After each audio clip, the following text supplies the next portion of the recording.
तक हमने जो टॉपिक्स पढ़े थे उनके क्वेश्चन आज कर लेते ताकि आपको क्लैरिटी आ जाएगी किस तरह के क्वेश्चंस नीट में आते हैं। तो नीट के कुछ क्वेश्चंस करते हैं और कुछ क्वेश्चंस मेंस के करते हैं। ठीक, टॉपिक क्या क्या पढ़ लिया? फ्लक्स पढ़ लिया है, बिल्कुल। फैराडे पढ़ लिया है, उसके बाद लेंज पढ़ लिया है, फिर सेल्फ इंडक्टेंस पढ़ लिया। म्यूचुअल भी है लेकिन हमने अभी तक सिर्फ सेल्फ इंडक्टेंस पढ़ा और मैंने आपको इसके सारे ज्ञान पानी दे दिए कि तुम्हें कैसे कैसे सवाल कहाँ कहाँ मिलेंगे। ठीक है ना?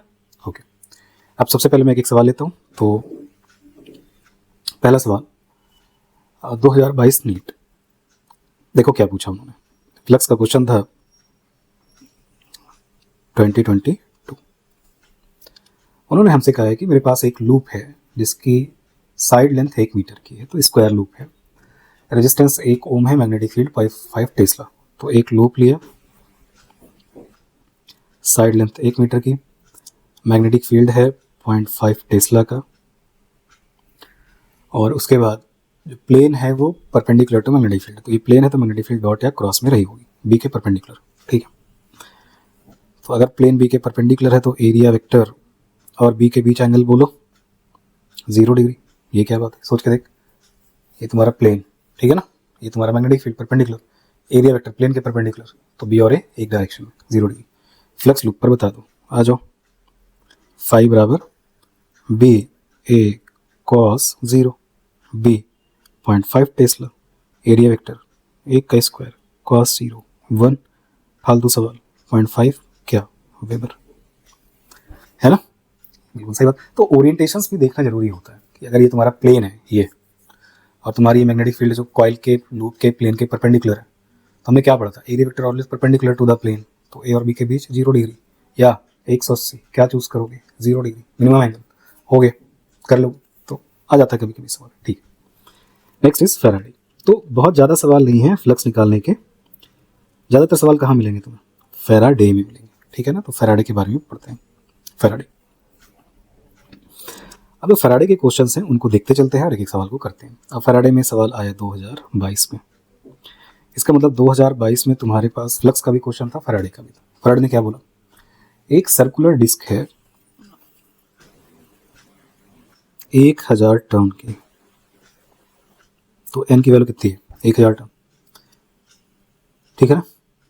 एवरेज रेडियस 10 मीटर की है, 10 मीटर। उन्होंने कहा है मैग्नेटिक फील्ड का वर्टिकल कंपोनेंट जो बी वर्टिकल है ऊपर की तरफ होता है वो, उसकी वैल्यू तुमको दी गई है 2 × 10⁻⁻5 टेस्ला। ठीक बात। रेजिस्टेंस तुमको दिया गया है 12.56 ओम। कॉइल लगातार इस तरीके से कॉन्टिन्यूअस रोटेट कर रही है, ठीक है, वर्टिकल मैग्नेटिक फील्ड। बताओ मैक्सिमम ईएमएफ क्या होगा? देखो this is the equation of periodic EMF, मैंने तुम्हें अभी पढ़ाया नहीं। मैंने जो तुम्हें कॉइल का रोटेशन बताया था वो सिंपल था कि मैंने क्या, एक कहाँ 90 डिग्री घुमा दिया मैंने, या मैं 180 पे मैंने घुमा दिया। Continuous rotation of the loop नहीं था मैग्नेटिक फील्ड, लगातार लूप रोटेट करता रहे 0 to 360 to 0 3 to 60 नहीं। अगर continuous rotation of the loop है किसी मैग्नेटिक फील्ड में तो याद रखना फिर वो केस होगा पीरियोडिक ईएमआई का, और वहाँ पे मैं तुमको बताऊंगा ई जो मैक्स होता है वो होता है एन बी ए ओमेगा। चाहे तो अभी लर्न कर लो, या पीरियोडिक ईएमआई जब डिस्कस करूंगा तो वहाँ पे फॉर्मूला अपन याद ही करेंगे। तो ये जो सवाल आया था this question from periodic EMI. अब वैल्यूज तो लिखना ही है तो लिख लो। तुम्हें आई पूछा गया है तो आई बराबर क्या लिखोगे? कितना मैक्सिमम ईएमएफ अपॉन उसका रेजिस्टेंस। तो एन बी ए 1000, बी 2 × 10⁻⁻5, एरिया तुम्हारा 10 मीटर है तो पाई आर स्क्वायर 10 का स्क्वायर, ओमेगा कितना है? 2 रेडियन तुमको दिया गया था कि ओमेगा 2 रेडियन पर सेकेंड है, ठीक है। तो 2 रेडियन अपॉन आर था 12.56, काट डालो, पाई से कटेगा 3 × 12, ये 4 आ गया, 2 दूनी 4, 2 से कट गया तो 3 0 ये, और 3 2 5, कितना आ गई करंट? 1 एम्पियर। इजी क्वेश्चन है, ठीक है ना। तो ये पीरियोडिक ईएमआई का क्वेश्चन है, तो याद रख लेना। अगर कभी अभी नोट्स अपने लिख लो। फॉर पीरियोडिक ईएमएफ क्या होता है कि कॉइल लगातार ऐसे ऐसे रोटेट करती रहेगी मैग्नेटिक फील्ड में, तो कॉन्टिन्यूअस रोटेशन है, चल रहा है, तो ये क्या है कि फिर पीरियोडिक ईएमएफ है। फिर तुम्हें जो इक्वेशन मिलती है ई बराबर E0 sin ω t, ये वही ईएमएफ है जो तुम्हें एसी करंट देता है, एसी को जनरेट करता है, जिसमें ईएमएफ फंक्शन ऑफ साइन होता है, तो टाइम के साथ वैल्यू बढ़ती घटती रहती है, पीरियोडिक होती है ईएमएफ। तो करंट भी पीरियोडिक होती है, डायरेक्शन भी बदलती है करंट और अपनी वैल्यू को भी लगातार चेंज करती है, ठीक है। लेकिन नया सवाल नहीं है, अगर तुम थोड़ा सा भी नॉलेज पीआईक्यू की होगी तो बिल्कुल ऐसे ही सवाल 2016 या 17 में भी पूछा गया था, मैक्सिमम ईएमएफ क्या होगा, वहाँ पे सिर्फ फार्मूला था, यहाँ पे वैल्यू पूछ ली गई। ठीक, आते हैं अब नेक्स्ट क्वेश्चन पे। तो 4-5 सवाल मैं फैराडे के यहाँ से तुम्हें कराता हूँ। तो नेक्स्ट क्वेश्चन क्या है वो देखो, ये तो जो सवाल आया 2019 में है, मैं रिसेंट 5 साल के सवाल हर टॉपिक के तुमको दिखाता हूँ। ठीक, उन्हें कहा मेरे पास 800 टर्न की कॉइल है, इफेक्टिव एरिया 0.05 मीटर स्क्वायर है, मैग्नेटिक फील्ड के परपेंडिकुलर रखा गया। तो ये फील्ड है, ये तुम्हारा कॉइल का लूप प्लेन हो गया, तो बी के परपेंडिकुलर। तो याद रखना, अगर कॉइल बी के परपेंडिकुलर है तो एरिया वेक्टर बी के अलोंग, एरिया वेक्टर बी के अलोंग तो थीटा 0 डिग्री। आपको मैग्नेटिक फील्ड दिया गया है 5 × 10⁻⁵ टेस्ला, 90 डिग्री रोटेट किया गया 0.1 सेकंड में। ईएमएफ बताओ 90 डिग्री अगर रोटेट किया गया, what is the A induce, याद है, हाँ मैंने बोला था NBA/T, और 180 रोटेट करता तो 2NBA/T, टी डायरेक्टली दिया गया था। तो एन की वैल्यू कितनी थी सवाल में, 800 टर्न क्वेश्चन में दिया गया था। मैग्नेटिक फील्ड स्ट्रेंथ तुमको 5 × 10⁻⁵ दिया गया है, और एरिया वेक्टर तुमको दिया गया है 0.05 मीटर स्क्वायर का, कन्वर्ट नहीं करना था, समय लगा 0.1 सेकेंड। मतलब क्या हो रहा है, इस ओरिएंटेशन से देख लो, ये प्लेन हो गया, ये तुम्हारी मैग्नेटिक फील्ड प्लेन कॉइल के परपेंडिकुलर, तो एरिया वेक्टर के अलोंग होगी। अब तुमने रोटेट किया ऐसे, अब एरिया वेक्टर ये हो गया, कॉइल 90 डिग्री रोटेट कर गई और मैग्नेटिक फील्ड ऐसे ही रही। तो अब फाइनल फ्लक्स क्या हो गया था, 0। इनिशियल फ्लक्स कितना रहा, NBA cos 0। क्लियर, तो फार्मूला तो मैंने तुम्हें पहले ही बता दिया, कैलकुलेट कर लो।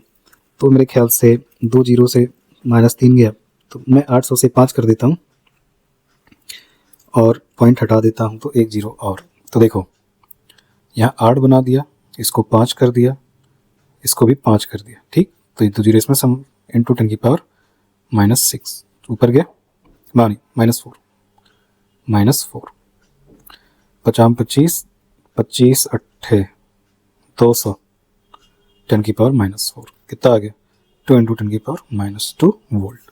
ठीक है ना, या 0.02 वोल्ट।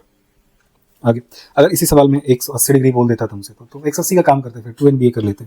ठीक है, ओके। अब 19 के बाद आगे बढ़ते हैं। 19 के बाद एक सवाल पूछा गया नीट 2016 में, अच्छा सवाल है बट ऐसा नहीं है, टफ है। उन्होंने कहा देखो मेरे पास 2 लूप है और रेडियस r है, इस लूप की भी रेडियस r है। इस लूप में इस एरिया पे मैग्नेटिक फील्ड समय के साथ वेरिएबल है जिसकी रेडियस स्मॉल r है। This is the first loop, this is the second loop. उन्हें कहा चलो बोलो किसमें ईएमएफ प्रोड्यूस होगा, जबकि dB/dt जो है किसी भी लूप में वो समय के साथ इंक्रीजेज है। ये सवाल है, उन्हें आपसे सवाल पूछा कि किस लूप में ईएमएफ प्रोड्यूस होगा और कितनी वैल्यू होगी। ओके, आओ लूप नंबर 1 बता भाई, फ्लक्स किस पर है, लूप नंबर 1 में है। फ्लक्स कैसे देखेगा भाई, अगर मैग्नेटिक फील्ड क्रॉस कर रही है तो फ्लक्स है, दूसरे में फ्लक्स नहीं है, मैग्नेटिक फील्ड नहीं है तो फ्लक्स भी नहीं है, तो काहे कहेंगे, तो दूसरे में ई इंड्यूस क्या हो गया, 0, फील्ड ऐसा ही जो बना के दिया था वही माना मैंने। अब पहले में ई इंड्यूस होगा क्योंकि जो मैग्नेटिक फील्ड है वो स्मॉल r की रेडियस पर है, लूप की रेडियस कैपिटल R है। मैंने तुमको क्या बोला था, कौन सा एरिया लोगे, इफेक्टिव एरिया, तो बोलो तुम लिखोगे d∅/dt, d∅ की जगह पाई कैपिटल R या स्मॉल r स्क्वायर b/dt, क्या बाहर आ गया, πr² dB/dt।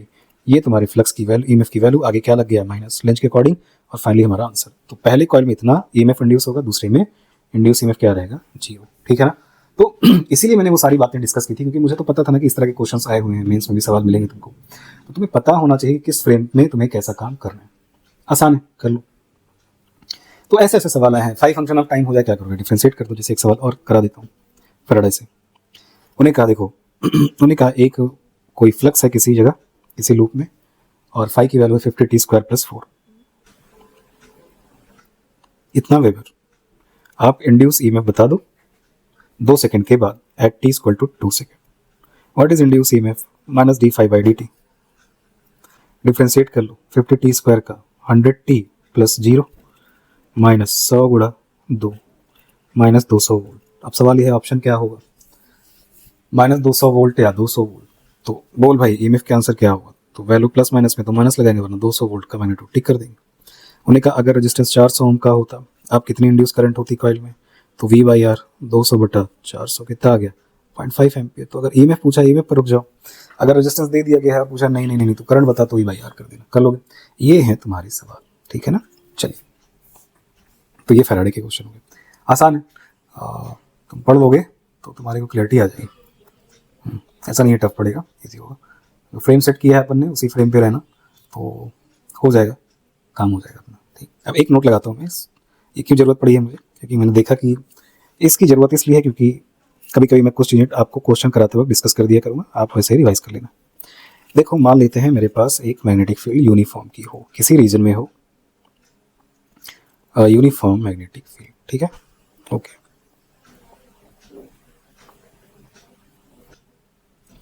उन्होंने कहा मेरे पास 4 चीज़ें हैं जिनको मैं लूप के अंदर ले जा रहा हूँ। एक स्क्वायर है, एक इलिप्स है, एक सर्किल है, constant speed v v v। तो बताओ किसमें ईएमएफ मैक्सिमम प्रोड्यूस होगा जब लूप्स इंटर कर रहे होंगे। क्यों, सोचो। जब लूप इंटर कर रहा होगा तो मेरे साथ लग रहा है कि पहले वाला हिस्सा अंदर जाएगा, तो धीरे धीरे लूप का एरिया अंदर आता जाएगा, तो इफेक्टिव एरिया क्या होगा, लूप का बढ़ता जाएगा, तो फ्लक्स भी बढ़ता जाएगा, ईएमएफ प्रोड्यूस होगा। सिंपल। इसका मतलब जब एंट्री हो रही होगी तो सभी का फ्लक्स समय के साथ इंक्रीजेस। क्यों, because effective area of the loop increases जहां से फील्ड लाइंस पास हो रही है। बिल्कुल सही बात है, कोई दिक्कत नहीं है। अब सवाल है कब कब लूप में ईएमएफ प्रोड्यूस होगा, तो जब जब फ्लक्स वेरिएबल होगा। अगर यूनिफॉर्म में पूरा लूप इंटर कर गया, सोच के देखो, तो फ्लक्स क्या हो गया, कांस्टेंट।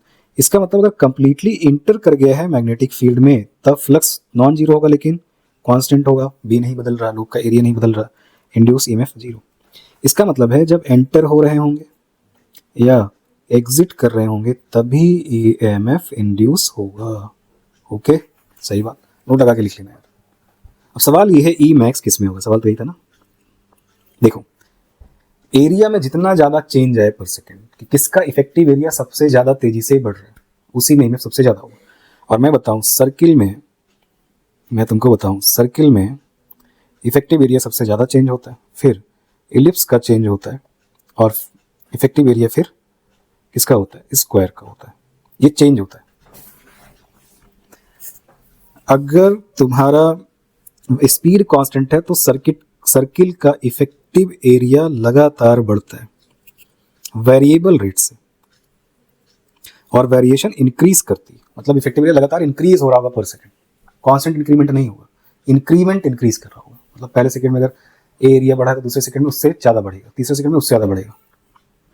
तो जितना ज़्यादा इफेक्टिव एरिया का रेट इंक्रीज करेगा ईएमएफ उतना ज़्यादा होगा। तो याद रखना सर्किल का ईएमएफ सबसे ज़्यादा होता है, कांस्टेंट नहीं होता है, वेरिएबल। इलिप्स का भी वेरिएबल, सर्किल का वेरिएबल, ठीक है ना। तो पहले सर्किल और इलिप्स का ईएमएफ लगातार बढ़ता है, कहाँ तक, यहाँ तक, ठीक है ना। फिर जब आधी सर्किल इंटर कर जाती है फिर उसके बाद अब इफेक्टिव एरिया घटने लगता है, तो ईएमएफ भी घटने लगता है और फाइनली जीरो। क्लियर हो गया। अगर कोई स्क्वायर कांस्टेंट स्पीड से जा रहा है तो इफेक्टिव एरिया में जो चेंज आएगा वो भी कांस्टेंट होता है, तो स्क्वायर का जो ईएमएफ होता है वो कांस्टेंट होता है। याद रखना, ये भी सवाल आता है कि अगर स्पीड कांस्टेंट है तो ईएमएफ भी कांस्टेंट होगा। क्लियर हो गया। तो दो सवाल है, दो क्वेश्चन है, मैं डिस्कस कर दे रहा हूँ। Two type of question. Question number first, E max किसमें, सर्किल में। ईएमएफ कांस्टेंट किसका, स्क्वायर का, अगर स्पीड कांस्टेंट। वेरिएबल ईएमएफ किसका, इलिप्स और सर्किल का। सबसे ज्यादा ईएमएफ किसका, सर्किल का। क्लियर, डन, बस अपना काम पूरा हो गया। ये थे फैराडे के कुछ क्वेश्चंस, करना हो जाएंगे, ठीक है ना। फैराडे के बाद अब आते हैं, तो फैराडे में क्या है, अभी मैंने वो सवाल नहीं लिया क्योंकि मुझे पता, मैंने फ्रेम सेट कर दिया है कि रेडियस श्रिंक कर रही है, वो भी कर लो, क्यों बचा रहे। कब आया था, 2016 में, माफ करना 2010 में। 2010 नहीं होता है, 2010 होता है। तो 2010, अरे भाई 2010 क्या था इसमें। देखो मैंने सिंपल बोला, एक मैग्नेटिक फील्ड है 0.025 टेस्ला। मेरे पास पीवाईक्यू रखा है तो मैं उसी को देख देख के कर रहा हूँ। और मेरे पास है एक लूप, लूप का जो D R rate of shrink है, dr/dt, वो तुम्हारा है 1 mm पर सेकेंड से श्रिंक हो रही है। उन्हें कहा जब रेडियस ऑफ लूप 2 सेंटीमीटर हो गई, अब इंड्यूस ईएमएफ बता दीजिए। फार्मूला बताइए, याद करवाया था मैंने, याद है क्या फार्मूला था, pi B 2r dr by dt। सही है, बोलिए आइए। पाई तो पाई रहा, बी कितना हो गया 0.025। उस समय रेडियस कितनी थी कॉइल की 2 सेंटीमीटर और D R by T 1 mm। 1 mm का मतलब 10⁻³ मीटर में लो, ठीक है ना। कितना जाएगा तो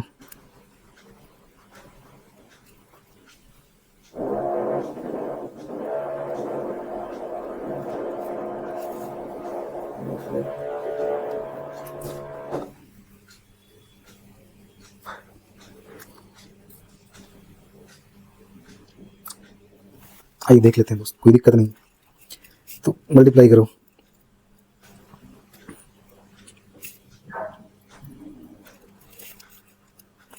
तीन दो पाँच, 5 और 1 6, तो यहाँ पाई बच गया 0.25 बच गया, 2 बच गया 0.5 पाई 10⁻⁻6। कितना आ गया पाई बाई 2 माइक्रो वोल्ट। ठीक, चलो तो कर लेंगे, कोई दिक्कत की बात नहीं। पाई बाई 2 माइक्रो कर लोगे तो फार्मूला याद होगा तो। अच्छा, उसी में एक सवाल और नीट ने पूछा था, 17-18 में पूछा था, एक वही सवाल मैंने करवाया था। करंट आई चल रही है, एक कॉइल की रेडियस आर है, ये डिस्टेंस डी है और R is very less than D, uniform हो जाए, आई इक्वल टू 2t। बता दो इतने समय के बाद कितना ईएमएफ कॉइल में। बिल्कुल यार, फार्मूला मैंने सेट किया था, कर लो, है ना। चलो हो जाएगा। अब आते हैं नेक्स्ट टॉपिक पे। Next is what, length. तुम्हें जो दो सब तुमको दिए थे उसी पे सवाल। अब लेंज 24 में सवाल किया। अच्छा, मुझसे गलती हुई थी पिछले वीडियो में, जब मैं लेंज करा रहा था, मैं साउथ पोल दूर ले जा रहा था तो मैंने साउथ पोल ही बना दिया था, वो गलती से। वहाँ क्या बनता है, नॉर्थ पोल। तो मैंने कहा था बता दूंगा नेक्स्ट वीडियो में, मतलब सोचो मैंने गलत कर दिया। हाँ, कभी मिस्टेक हो जाती है, मतलब मैंने कुछ दिमाग में कुछ चल रहा है, गलत बोल दिया, लेकिन तुम समझ लो मैंने कॉन्सेप्ट वाइज गलत नहीं होना चाहिए। मतलब मैं गलत लिख रहा हूँ लेकिन तुम मान लो यार कि क्या सही होगा ना, तो वो नॉर्थ पोल होता, साउथ नहीं होता। ठीक, उन्होंने क्या पूछा देखो, उन्होंने कहा मेरे पास सोलेनॉइड है 2, ठीक है 2 है तो ठीक है, ऐसा चला और ये निकल गया, ठीक है।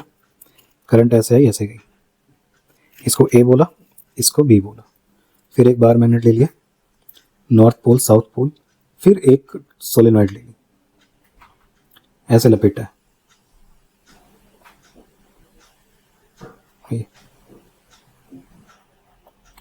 इसको सी बोला और इसको डी बोला। उन्हें कहा है मैं अब v स्पीड से बार मैग्नेट को ले जा रहा हूं इस तरफ, पहले सोलेनॉइड से दूसरी की तरफ। ओके, आप बता दो करंट कैसे चल रही है पहले और दूसरे में। क्या ही आसान सवाल है। कब आए 24 में। मैंने कहा था ट्रैक्शन रिपल्सन बार मिनट के लिए देख लेना हो। नॉर्थ पोल दूर जा रहा है, पास लाना है इसको पहली कॉइल को, तो नॉर्थ के सामने साउथ, तो करंट कैसी, क्लॉकवाइज। देखो यहाँ से देखो क्लॉकवाइज, बाहर से अंदर क्लॉकवाइज। यहाँ कौन सा पोल, नॉर्थ। अब साउथ नॉर्थ को ट्रेड करेगा, रोकेगा, तो करंट कैसे गई, बी से ए से बी, ठीक है ना। करंट कैसे गई, ए टू बी। यहाँ साउथ पोल पास आ रहा है तो रिपेल करना पड़ेगा, क्योंकि बार मिनट पास आ रहा है। दूर जा रहा था तो अट्रैक्ट करना था, पास आ रहा है तो रिपेल करना था। यहाँ कौन सा, साउथ पोल, तो इस तरफ नॉर्थ पोल। नॉर्थ पोल की करंट कैसे होगी, एंटी क्लॉकवाइज, एंटी क्लॉकवाइज। तो यहाँ करंट कैसे गई, डी से सी। आंसर आ गई, बस कर लो। ऐसे सवाल है। फिर क्या सवाल आया, फिर 2015 में क्वेश्चन आया। क्या पूछा, एक कॉइल ले ली, क्या पूछा, एक कॉइल ले ली, ये पाथ एक इलेक्ट्रॉन, सिंगल इलेक्ट्रॉन आ रहा है, यहाँ तक आ गया, फिर जाने लगा, बताइए कितना ईएमएफ क्या होगा। तो उन्होंने कहा था ये तुम्हारा ए है, बी है, सी है, डी है। अब मैंने तुमको बोला था अगर कोई आइसोलेटेड चार्ज पार्टिकल अगर कॉइल की तरफ आ रहा है तो बी बढ़ेगा, फ्लक्स बढ़ेगा तो घटाना होगा। तो घटाने के लिए करंट देख लेते हैं कैसे चली, मान लेते हैं कैसे चली, क्लॉकवाइज चली। जब दूर जाने लगेगा तो बी घटने लगेगा तो सपोर्ट करेगा। इसका मतलब है एक बार सपोर्ट करना एक बार अपोज करना, तो ऑब्वियसली बात है डायरेक्शन ऑफ करंट क्या करना पड़ेगा, रिवर्स करना पड़ेगा। ये ऑप्शन था, डायरेक्शन ऑफ करंट क्या करना पड़ेगा, रिवर्स, रिवर्स करना पड़ेगा। इसलिए क्योंकि एक में सपोर्ट करना है, एक तरफ अपोज करना है, जब पास आ रहा है तो अपोज करना है, दूर जा रहा है तो सपोर्ट करना है। ऑब्वियसली बात है, मैग्नेटिक फील्ड तो एक ही दिशा में होगी चार्ज के कारण, तो एक बार सपोर्ट करेगा एक बार अपोज, तो डायरेक्शन को रिवर्स करना पड़ेगा। ठीक, तो ऐसे भी सवाल आते रहते हैं, सवाल करोगे तो सवाल होते चले जाएंगे। तो छोटी छोटी बातें ध्यान रखोगे तो सवाल होने लगेगा। ओके, नेक्स्ट क्या है, तो लेंज में ज़्यादा सवाल नहीं थे, 3-4 सवाल है, टेस्ट उसमें आता रहता है, कर लेना यार। फैराडे के सवाल आते रहते हैं, वो भी हो जाएंगे। ठीक, नेक्स्ट क्या है अपने पास, तीसरा टॉपिक हमने पढ़ा था सेल्फ इंडक्टेंस। सारी बातें बता दी थी मैंने। सेल्फ इंडक्टेंस एक प्रॉपर्टी है इंडक्टर की जो कॉइल में करंट के चेंज का अपोज करती है। एल सोलेनॉइड पढ़ाया था, एल कॉइल पढ़ाया था, एल बराबर फाई बाई आई पढ़ाया था, जिसका फ्लक्स उसकी करंट चाहिए अपने को सेल्फ इंडक्टेंस में, और induce EMF minus D L D I by D T हो गया था, half L I square energy हो गई थी, V square by 2 mu naught उसकी करंट एनर्जी डेंसिटी हो गई थी। और फिर देखते हैं क्या सवाल था, 25 में क्या आया था, देखो उन्होंने क्या पूछा था। और ये भी बोला था कि इंडक्टर जो होता है एक बैटरी की तरह बिहेव करता है सर्किट में, और ये बैटरी तब बनाते हैं आप जब सर्किट में करंट चेंज हो रही हो, तो या सपोर्ट करेगा बैटरी इंडक्टर की मेन करंट का, या तो अपोज करेगा, ठीक है ना। तो चलिए सवाल करते हैं। पहला सवाल यही था, उन्हें कहा था मेरे पास एक इंडक्टर है ये, उसके बाद उन्हें कहा था कि एक बैटरी की ये है पोलरिटी और एक रेजिस्टेंस है, ये 2 ओम का है, जो बैटरी है वो 5 वोल्ट की है, और 1 हेनरी का इसका सेल्फ इंडक्टेंस है। करंट तुम्हारी जो जा रही है वो करंट किसी समय 2 एम्पियर है, और जो रेट है D I by D T का वो तुम्हारा 1 एम्पियर पर सेकेंड है। तो पहले तो करंट इंक्रीज कर रही है इस रेट से, D I by D T से इंक्रीज कर रही है, कितना 1 एम्पियर पर इंक्रीज कर रही है, तो अपोज करना पड़ेगा। तो बैटरी की पॉजिटिव प्लेट सामने करंट के आ जाएगी मेन करंट के, और इंड्यूस ईएमएफ बराबर L D I by D T, कितना वोल्ट आ गया, 1 वोल्ट जनरेट हो गया। अरे L D I by D T minus क्यों नहीं लगाया मैंने, क्योंकि मैंने पोलरिटी पहले बना दी थी ना, इसलिए मैंने नहीं लगाया। उन्हें क्या वोल्टेज बता दो, V A minus V B का, ए है ये बी है, आ जाओ। कितने मेंबर है, 1 2 3 मेंबर का वोल्टेज लिखना है, आ जाओ। सबसे पहले किसका लिखोगे, वी ए। फिर अब पहला मेंबर आया इंडक्टर की बैटरी, फाइनल साइन क्या है इसका, माइनस कितना, 1 वोल्ट। फिर दूसरी battery I final sign minus 5 volt. फिर रेजिस्टेंस, ये प्लस हो गया माइनस, करंट इधर सेंटर कर रही है प्लस, बाहर निकल गई माइनस, फाइनल साइन माइनस, 2 दूनी 4 is equal to V B. बोल के आगे V minus V B, 5 4 1 10 volt कर लिया हमने, बस आंसर आ गया अपना 10 वोल्ट का। ठीक, तो पहला सवाल था, हो गया। 24 में फिर सवाल आया, और 24 में सेल्फ इंडक्टेंस ऑफ सोलेनॉइड का फॉर्मूला है। What is formula, mu naught mu R N square, बोलो pi R square by L, उम्मीद है याद होगा तुमको। यहाँ पे R radius of the solenoid होता है, एन टर्न्स होते हैं, एल लेंथ होती है। सवाल क्या पूछा गया, उन्हें कहा मेरे पास 2 सोलेनॉइड है, ए और बी, ठीक है, सेम मटेरियल के हैं तो म्यू तो सेम हो गया, क्रॉस सेक्शन एरिया सेम है, ठीक है, एरिया भी सेम है, तो दोनों का एरिया हो गया सेम। उन्होंने कहा लेंथ ए की, length of A is twice of length of B, ठीक है, and number density, turn density का मतलब जानते हो, बिल्कुल n बाई एल, ए का आधा है n by L of B से, मतलब टर्न डेंसिटी ए की आधी है एज कंपेयर टू बी, और लेंथ डबल है। चलो देख लेते हैं फार्मूले से, मुझे अब L और N चाहिए, N बाई एल चाहिए, कैसे निकालूंगा देखता हूँ। L solenoid proportional to N square by L, क्योंकि एरिया तो सेम हो गया था, रेडियस सेम थी, मैं लेंथ से मल्टीप्लाई लेंथ से डिवाइड, तो यहाँ क्या मिल गया मुझे, N बाई एल का whole square into L, proportionality आ गई, L is directly depends on turn density into length, L A upon L B बराबर N A upon N B into L A upon L B, आ जाओ। N A by N B कितना है, 1/2, और length double है ए का किससे, B से, कितना आ गया 1:1। कब आया, 24। तो अगर किसी को फार्मूला नहीं आया तो इतना समय तो नहीं है ना कि मैं अब मास्टर बन जाऊँ और वहाँ डायरेक्ट करूँ, ज़्यादा बेहतर है चीज़ें क्या कर लो, लर्न इट करो। अगर कॉन्सेप्ट क्लियर है तो, छोटे छोटे कॉन्सेप्ट होते हैं, तो छोटे छोटे कॉन्सेप्ट हैं तो छोटे छोटे सवाल हैं, कर लेंगे, बिल्कुल कर लेंगे। 23 में फिर क्या सवाल है, अभी तो आसान सवाल है। 23 में क्या है, एनर्जी कितनी बताई थी मैंने आपको, हाफ एल आई स्क्वायर। अब उनने कहा सेल्फ इंडक्टेंस है 4 माइक्रो हेनरी, 4 माइक्रो हेनरी, और करंट चल रही है 2 एम्पियर। बताओ कितनी मैग्नेटिक एनर्जी स्टोर हुई है, ये भी बताने वाली बात है। माइक्रो का मतलब -6, 2 का 4, 4 दूनी 8 10 की पावर -6, सही है ना। तो कितना 8 माइक्रो क्या जूल हो गया। एनर्जी डेंसिटी पूछता तो b²/2 म्यू नॉट कर देते, नहीं कर देते, क्या करते ना, ठीक है। ऐसे सवाल है। उन्हें कहा ग्राफ बता दो, उन्हें कहा मेरे पास किसी सोलेनॉइड में करंट समय का ग्राफ ऐसे, ठीक है, ये टोटल टाइम t है, ये t/2 है। आप मुझे सोलेनॉइड में इंड्यूस ईएमएफ का ग्राफ बता दो सेल्फ इंडक्टेंस के कारण, क्योंकि अगर करंट किसी इंडक्टर में इस तरह से चेंज हो रही है तो ईएमएफ की वैल्यू किससे डिपेंड करोगे? टाइम के साथ। ई बराबर क्या होता है? Minus L D I by D T. कुछ नया थोड़ी है, एल कांस्टेंट रहा, D I by D T क्या होता है? Slope of I T curve. ये क्या है तेरे को? आई टी कर्व ही तो दिया हुआ है। स्लोप देख, पहले केस में 0 to t/2 तक स्लोप है पॉजिटिव, तो आगे लगा है माइनस, तो ईएमएफ होगा नेगेटिव। स्लोप कांस्टेंट है तो ईएमएफ भी कांस्टेंट होगा। कहाँ तक? t/2 तक। अब t/2 से तो t तक स्लोप नेगेटिव हो गया, बट कांस्टेंट। समझते हो ना, स्ट्रेट लाइन का स्लोप कांस्टेंट होता है, negative constant, negative and constant. अगर स्लोप कांस्टेंट है तो ईएमएफ भी कांस्टेंट, लेकिन माइनस माइनस प्लस, बन गया आंसर। उल्टा भी दे सकता है, इसको प्लस कर सकता है, इसको माइनस, ऐसा कोई लफड़ा नहीं है। एक ऑप्शन हो ऊपर नीचे का तो कोई भी टिक कर सकते हैं, दो हो तो फिर यही टिक करना है। ठीक है, डन हो गया। ऐसे छोटे छोटे ये सवाल ही 2 बार आए हुए। अगला सवाल क्या पूछा? देखो उधर उसने कहा है कि 18वें सवाल आया। देखो तुमको क्या लगता है कि बहुत टफ होगा।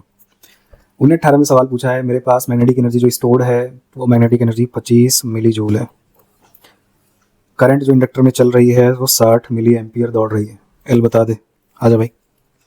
यू बराबर half L I square. You कितना? 25 मिली, कन्वर्ट कर लेना। 25 मिली का मतलब 10⁻³ हाफ एल चाहिए, आई 60 मिली 10⁻³ का होल स्क्वायर। सॉल्व कर डालो, एल यहाँ से फाइंड कर लो। क्या ही नया चीज़ है ना। तो ऐसे छोटे छोटे सवाल हैं, ठीक, कर लोगे कि नहीं कर लोगे। नेक्स्ट सवाल क्या पूछा गया 13 में, याद है? फाइव बराबर एल आई होता है। अब उन्हें कहा है कि करंट तुम्हारी 2.5 एम्पियर की है और उस समय जो फ्लक्स लिंक्ड है वो बता दो अगर तुम्हारा एल 5 हेनरी हो। अब यार इससे भी आसान कुछ पूछेगा क्या? नहीं पूछना चाहिए ना।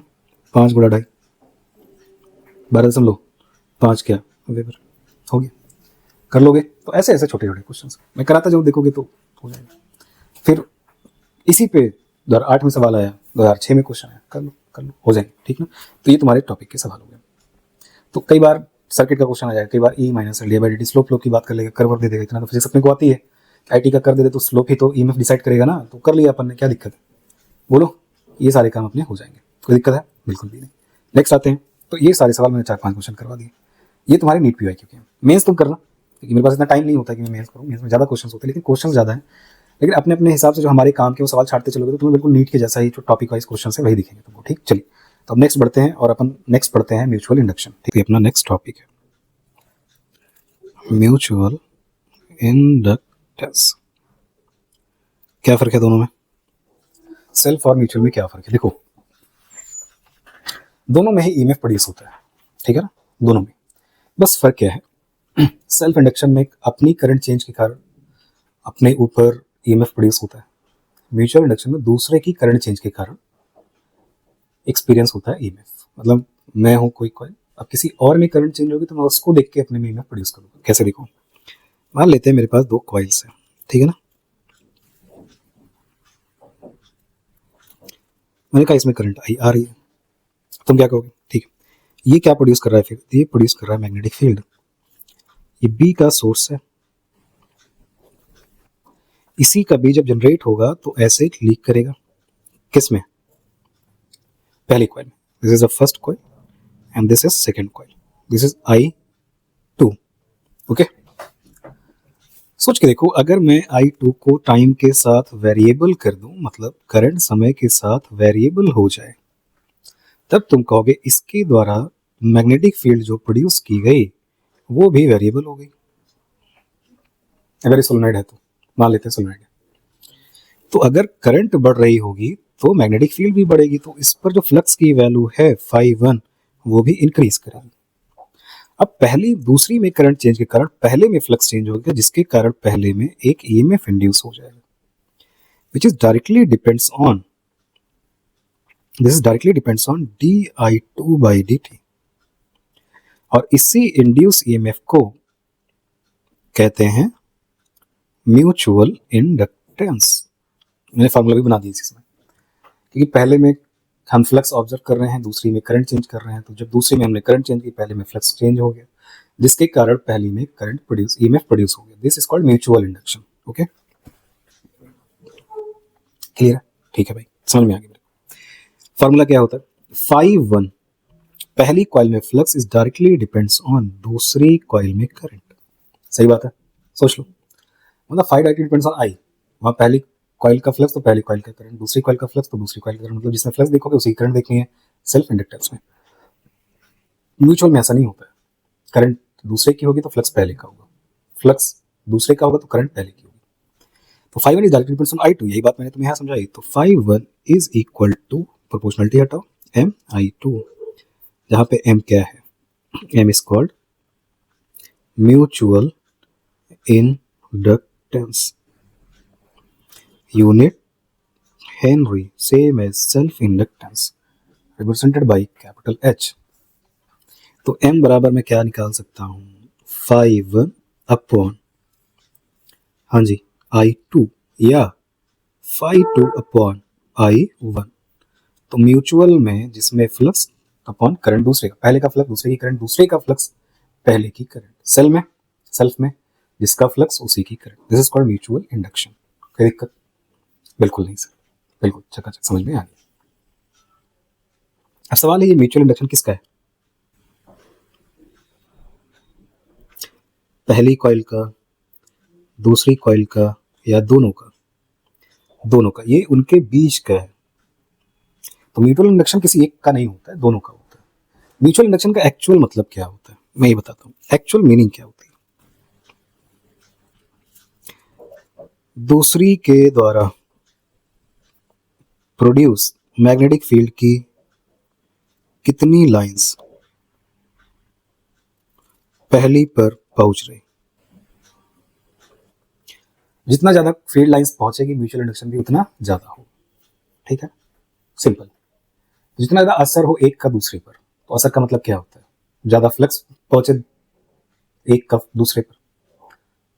फ्लक्स के लिए दोनों का पास होना जरूरी है, करीब करीब हो, सही ओरिएंटेशन, तभी दूसरे के द्वारा बनाई गई मैग्नेटिक फील्ड पहले पर पहुंचेगी, तो बढ़िया म्यूचुअल इंडक्शन होगा।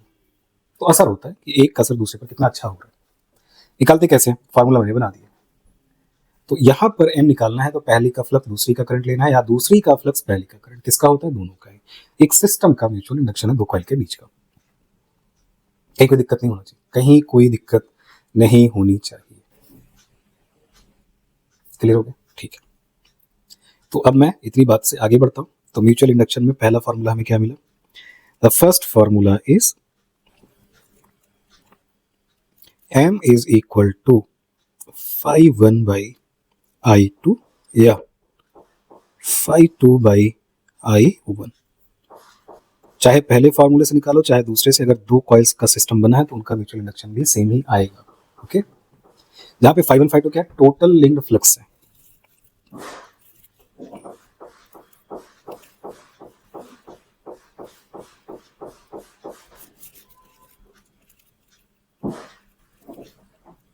With first coil.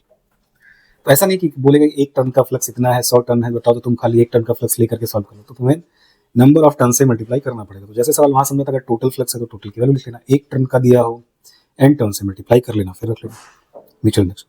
अब 5 1 अपॉन I2 से भी निकाल सकते हो, 5 2 अपॉन I1 से भी निकाल सकते हो, ये तुम्हारे ऊपर। किसका होता है, दोनों का होता है। ठीक, दूसरी बात, जब म्यूचुअल इंडक्शन होता है तो फिर एक EMF प्रोड्यूस होता है। जैसे मैंने यहाँ सिखा दिया था ना तुमको कि अगर मैं करंट सेकेंडरी में चेंज करूँ तो प्राइमरी में फ्लक्स वेरी करेगा, जिसके कारण प्राइमरी में एक EMF प्रोड्यूस होगा। तो दूसरे का असर पहले में आ गया, this is called mutual induction. और ये फार्मूला निकालना म्यूचुअल इंडक्शन से, यहाँ से what is the value of mutual induction, यहाँ से निकालो। अगर तुमसे पूछे कितना EMF प्रोड्यूस होगा पहली कॉइल में, EMF produce on primary coil, क्या लिखोगे, -M di2/dt। फर्क है बेटा, सेल्फ में होता है -L di/dt, जिसका EMF उसी की करंट चेंज, यहाँ होता है जिसका EMF करंट चेंज दूसरे का। या E2 निकालना हो अगर दूसरी कॉइल का, तो -M तो सेम ही रहेगा, di1/dt। तो EMF में क्या करना है, जिसकी करंट होगी EMF उसमें नहीं ऑब्जर्व करना है, किसमें करना है, दूसरी कॉइल।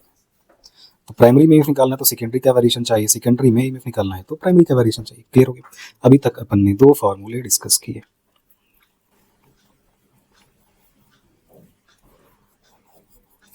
बोलो बात समझ में आई, बात समझ आएगी नहीं? बोलो।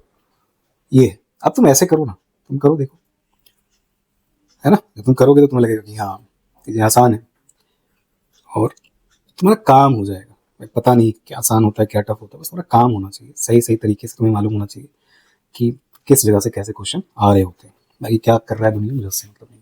सब अच्छा पढ़ाते हैं, सब बहुत बढ़िया है, इंसान भी बहुत अच्छे लोग भी हैं। ओके, आगे आओ।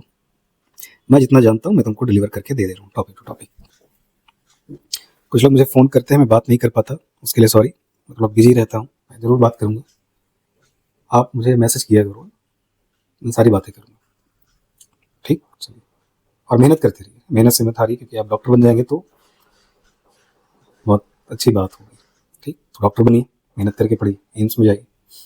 यूपी के हैं तो केजीएमसी में पढ़िए, एमपी के हैं तो एमपी का कोई बड़ा कॉलेज हो वहाँ पढ़िए, राजस्थान के हैं तो जयपुर में पढ़िए, जहाँ के भी पढ़िए। और ऐसा नहीं है मैं सेकंड पेपर कंप्लीट अभी कराऊंगा, जैसे एसी तक, यहाँ तक चलेंगे एसी तक, फिर मैं वापस कैपेसिटर करंट कराऊंगा। कि कल किसी ने लिखा था करंट रिवाइज करवाऊंगा, लेकिन पहले ये एक पोर्शन कंप्लीट कर लूँ, इलेक्ट्रोस्टैट, मैग्नेटिज्म, ईएमआई, एसी। आगे बढ़ो। 2 फ्रेम हो गए, बिल्कुल हो गए। कभी सवाल है कर लेना। नेक्स्ट एक फ्रेम और सिखाता हूँ। अब तुम्हें एक फार्मूला मिलता है म्यूचुअल इंडक्शन का, M इज इक्वल टू के रूट L1 L2। कई बार हम इसका भी यूज करते हैं। M का मैं अब ये तीसरा फार्मूला लिख रहा हूँ। क्या मतलब है सर, क्या M यहां से कैलकुलेट हो सकता है? बोलो ना, यहां से हो सकता है? बिल्कुल हो सकता है सर, M यहां से कैलकुलेट हो सकता है। क्या M यहां से नहीं हो सकता? यहां से भी हो सकता है। M अब यहां से भी हो सकता है, जहां पे K क्या होता है, K is called coupling coefficient. मतलब ओरिएंटेशन डिसाइड करता है कपलिंग कोफिशिएंट को, कितना बेहतर फ्लक्स लीकेज है। जैसे देखो, ये 2 कॉइल है, इस ओरिएंटेशन में लेंगे। सोच के देखो, अगर 1000 कॉइल सेकेंडरी प्रोड्यूस करे 1000 लाइंस, तो प्राइमरी पे 1000 लाइंस पहुंच गई। अच्छा ओरिएंटेशन है तो कपलिंग कोफिशिएंट 1 होता है। अब मान लो ऐसे कॉइल है, अब सेकेंडरी में करंट है, प्राइमरी में फ्लक्स। ऑब्जर्व करो, तो सेकेंडरी का फ्लक्स ऐसे जाएगा। बोलो क्या लगता है तुमको, क्या ये प्राइमरी पे पहुंचा, फ्लक्स पहुंचा ही नहीं, तो प्राइमरी पर फ्लक्स क्या रहा, 0। कपलिंग कोफिशिएंट भी क्या रहा, 0। इसका मतलब जितना ज्यादा फील्ड लाइंस एक की दूसरे पर पहुंचेंगी, उतना बेहतर कपलिंग कोफिशिएंट होगा, उतना बेहतर म्यूचुअल इंडक्शन क्रिएट होगा दोनों के बीच में। जहाँ पे L1 L2 क्या है, दोनों कॉइल का अपना अपना सेल्फ इंडक्टेंस। याद है, mu naught mu R N square pi R by 2, याद होना ही चाहिए। ठीक, तो अगर कपलिंग कोफिशिएंट, कई बार क्वेश्चन में क्या करते हैं, क्वेश्चन में कपलिंग कोफिशिएंट बोल देगा 40%, अरे 40% है तो 0.4 लिख लेना, L1 L2 की वैल्यू दे देगा, निकाल लेना। कर लोगे? बिल्कुल। ये हमारे सवाल होंगे, है ना। कई बार L1 L2 का फार्मूला लिखना पड़ जाएगा, लिखना पड़ेगा तो कॉइल है तो लिख लेना, mu naught mu R N square pi R by 2, solenoid है तो mu naught mu R N square pi R square by L, या वॉल्यूम अपॉन लेंथ का स्क्वायर। जैसा सवाल वैसा काम करना पड़ेगा, तो यहाँ सेल्फ इंडक्शन का यूज करना पड़ेगा। ठीक है, बोलो। तो ये 3 फार्मूले हो गए, EMF, mutual induction and coupling coefficient से म्यूचुअल इंडक्शन। देख लीजिए, नोट साथ साथ क्रिएट करिए, है ना। बोलो, ठीक है। और नेक्स्ट बढ़ते हैं। अब मैं आपको सवाल इस पे करवा देता हूँ। देखो, उन्होंने कहा प्राइमरी कॉइल में क्वेश्चन है, करंट जो चल रही है 5 एम्पियर चल रही है। ठीक है, सही है, ओके।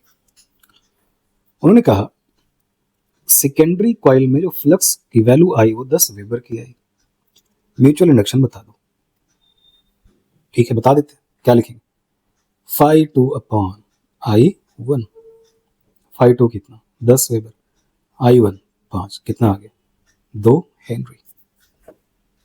अब एक सवाल, प्राइमरी में तो करंट कांस्टेंट है, तो फिर कैसे म्यूचुअल इंडक्शन हुआ? मैंने बोला था सेल्फ इंडक्शन है, प्रॉपर्टी है, चाहे करंट हो ना हो, कांस्टेंट वेरिएबल कुछ भी हो। ऐसे म्यूचुअल इंडक्शन 2 कॉइल के बीच है, चाहे करंट कांस्टेंट हो, वेरिएबल हो, बढ़ रही हो, घट रही हो, कोई फर्क नहीं पड़ेगा। हाँ, अगर करंट बढ़ेगी तो फिर वो उसके अपोज में, उसके अगेंस्ट में ईएमएफ प्राइमरी प्रोड्यूस करेगा। अगर तुम सेकेंडरी की करंट को इंक्रीज या डिक्रीज करोगे, तो ऐसा मैं सोचना करंट कांस्टेंट है तो म्यूचुअल इंडक्शन नहीं होगा, बिल्कुल होगा, लेकिन ईएमएफ इंड्यूस नहीं होगा कांस्टेंट करंट में। तो म्यूचुअल इंडक्शन तो प्रॉपर्टी है ना 2 कॉइल के बीच की, जैसे सेल्फ इंडक्टेंस प्रॉपर्टी थी एक कॉइल की, अब वो कॉइल आपने बना दी कंडक्टर से, तो सेल्फ इंडक्टेंस की प्रॉपर्टी है, वो एक इंडक्टर है। अब अगर तुम उसमें करंट चेंज करोगे तो वो property against the change of the current आएगी और उसका अपोज करेगी। क्या करके, एक बैटरी बना के। बैटरी क्या करेगी, करंट का बढ़ने या घटने का अपोज करेगी। घट रही होगी तो सपोर्ट करके बढ़ाना चाहेगी, बढ़ रही होगी तो अपोज करके घटाना चाहिए। बिल्कुल सेम काम यहाँ पे भी, करंट है नहीं है 2 कॉइल के बीच, म्यूचुअल इंडक्शन होगा। ठीक, निकालते हैं करंट से, निकालोगे, बिल्कुल सही निकाल लेंगे। क्लियर हो गया? तो ऐसे छोटे छोटे सवाल होते हैं। आगे बढ़ो। अब एक सवाल मैं और करा देता हूँ। उन्हें कहा प्राइमरी में जो करंट चेंज हुआ है वो 10 एम्पियर से 5 एम्पियर का हुआ इन 0.1 सेकेंड। प्राइमरी में करंट चेंज की हमने 10 से 5 एम्पियर की 0.1 सेकेंड। उन्हें कहा सेकेंडरी में जो ईएमएफ प्रोड्यूस हुआ इसके कारण वो 50 मिली वोल्ट का हुआ। आप मुझे उन दोनों कॉइल के बीच म्यूचुअल इंडक्शन बता दें। तो क्या 5/I ही है? क्या K रूट L1 L2? तीसरा फार्मूला भी तो है, E सेकेंडरी बराबर M di1/dt। करंट प्राइमरी में तो ईएमएफ सेकेंडरी में 50 मिली मैंने हटाओ M चाहिए। चेंज कितने का है? 10 से 5 का। समय कितना लगा? 0.1। तो 50 इंटू 10 की पावर -3 बराबर M। 5 50 उड़ गया, कितना आ गया? 10 की पावर -3 हेनरी या 1 मिली हेनरी।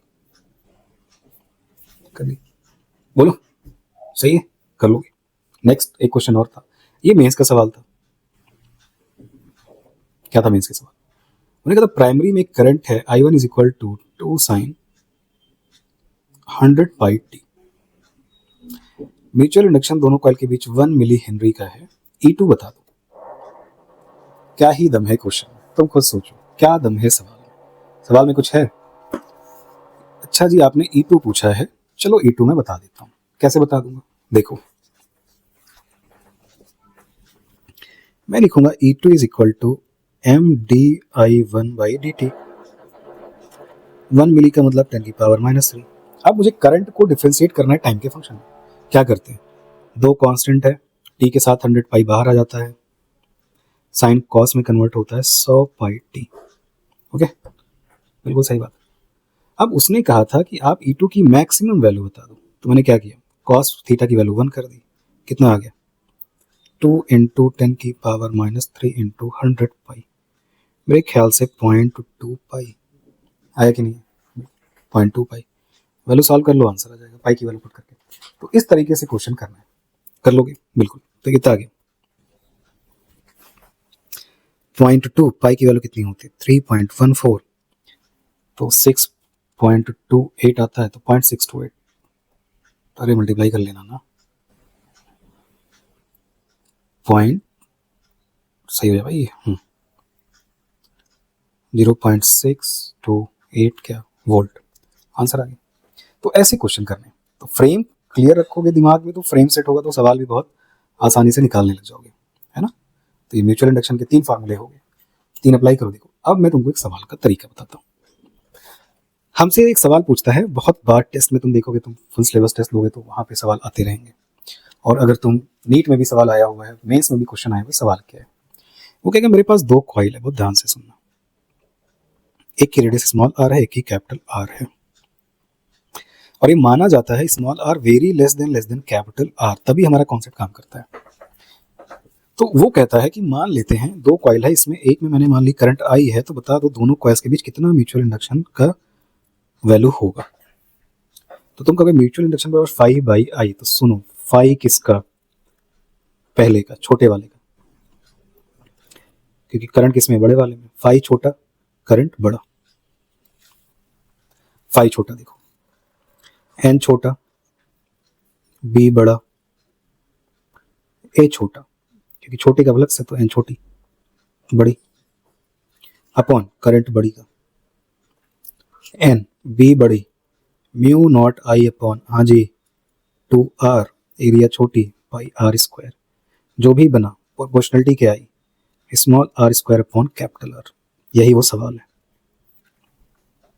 जब भी तुमसे रेडियस के साथ म्यूचुअल इंडक्शन की प्रॉपर्टी पूछे तो ऊपर छोटी का रेडियस का स्क्वायर अपॉन बड़ी का रेडियस, यही याद रखिएगा। कॉइल नहीं है, स्क्वायर है, तो बड़ी का एरिया अपॉन छोटी की रेडियस, सॉरी छोटी का एरिया अपॉन बड़े की रेडियस। तो क्या करना है तुम्हें? छोटी का क्या लेना है? छोटी का ऊपर एरिया लेना है, अपॉन बड़ी का क्या लेना है? रेडियस बड़ी का। यही प्रोपोर्शनलिटी बनेगी। वैसे मैंने बना दिया है, तो म्यूचुअल इंडक्शन का फार्मूला भी याद रख सकते हो, वैसे जरूरत नहीं पड़ेगी। म्यू नॉट म्यू आर, सही है ना। ये N1 है छोटी का, और मैं कहता हूँ N2 बड़ी का है, तो N2 टर्न्स है, N1 टर्न्स है, ताकि फार्मूला सेटल हो जाए। तो तुम कहोगे N1 N2, सही है भाई, N1 N2 pi R square by 2R, क्योंकि करंट से करंट क्या होगा, कैंसिल हो जाएगी। तो ये दो फ्रेम दिमाग में सेट कर लो। डेरिवेशन आता है नहीं आता है कोई दिक्कत की बात नहीं है, मतलब ही क्या है, जब डायरेक्ट सवाल ही है। तो अगर कभी कहे कि mutual induction is directly depends on, तो छोटी का एरिया अपॉन बड़ी की रेडियस, ठीक है, कर लोगे, बिल्कुल कर लेंगे। तो इस तरह से जब सवाल को क्रिएट करोगे तो सवाल क्या रहेगा, आसान रहेगा। अब नेक्स्ट आते हैं, अब उन्होंने फिर एक सवाल बनाया, अच्छे सवाल में आता है, एक छोटा सा लूप लिया, तो मैं देख लेता हूँ डायमेंशन, ठीक है, small L capital L, current इसमें है आई। आपसे कहा गया दोनों के बीच म्यूचुअल इंडक्शन का एक्सप्रेशन लिख दो, तो म्यूचुअल इंडक्शन बराबर क्या लिखूंगा, फाई छोटी अपॉन आई बड़ी। और ये क्या बात है गुरु जी, छोटी छोटी करंट क्यों नहीं लिया, क्योंकि म्यूचुअल इंडक्शन है ना, फ्लक्स पहले का तो करंट दूसरे का, करंट पहले का तो फ्लक्स दूसरे का, क्लियर, ओके। एक टर्म आगे करते हैं, फाई छोटी बी बड़ी होगी, एरिया छोटी का होगा, ये क्या बात हो गई, खुद सोच लो। करंट किस में है, बड़ी में, तो मैग्नेटिक फील्ड किसका है, बड़ी का है, उसी का मैग्नेटिक फील्ड कहाँ जा रहा है, छोटी के पास जा रहा है, अपॉन आई बड़ी। बी बड़ी जानते हो क्या होता है, सेंटर पे, इसीलिए डायमेंशन क्या हुई है, बहुत छोटी है, वरना तो फिर नॉन यूनिफॉर्म हो जाएगा अलग अलग जगह पर। बी बड़ी 2√2, याद रखोगे स्क्वायर के लिए, रेगुलर पार्टिकल का फार्मूला याद रखना चाहिए उसको, 2√2 mu not I upon pi L into L square upon I से आई कट गया, क्या आया, म्यूचुअल इंडक्शन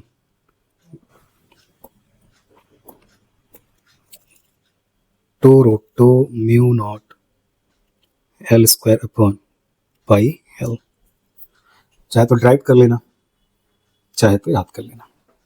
ये दो ही सवाल आते ही हैं और कोई सवाल ही नहीं है, ये दो ही फ्रेम है, पहला फ्रेम दूसरा फ्रेम, तीन फार्मूले वहां हो गए, दो फ्रेम यहाँ सेट हो गए कि कॉइल के लिए और स्क्वायर के लिए क्या क्या जुगाड़ पानी अपने पास। तो म्यूचुअल इंडक्शन एक्सप्रेशन भी पूछे तो कर लेंगे, शॉर्ट नोट्स बनाओ ना, देखो कैसे नहीं आता है सवाल, कैसे नहीं होगा।